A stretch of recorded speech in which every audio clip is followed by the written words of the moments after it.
आखिर क्यों ऋषि अगस्त्य ने की थी अपनी ही बेटी से शादी? हमारे इतिहास में कई ऐसी घटनाएं हैं जो लोगों को आज भी नहीं पता है।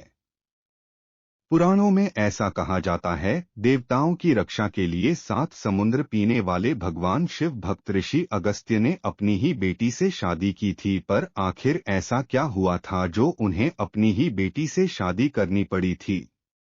इस वीडियो में हम आपको इसके बारे में जानकारी देंगे। ऋषि अगस्त्य राजा दशरथ के राजगुरु थे। उन्होंने अपने तपस्या काल में कई मंत्रों की शक्ति को देखा था। इनकी गणना सप्तर्षियों में की जाती है। महर्षि अगस्त्य को मंत्र दृष्टा ऋषि कहा जाता है, क्योंकि ऋग्वेद के अनेक मंत्र इनके द्वारा दृश्य हैं। जब देवासुर संग्राम हो रहा था, तब सभी दानव हारने के बाद समुद्र के तलों में जाकर छुप गए थे। तभी भगवान शिव जी की आज्ञा पर अगस्त्य ऋषि ने ही 7 समुद्रों का जल पी लिया था। उसके बाद सभी राक्षसों का संहार हुआ था। एक दिन अगस्त्य ने अपने तपोबल से सर्वगुण संपन्न नवजात कन्या का निर्माण किया। इस कन्या का नाम लोपामुद्रा रखा गया।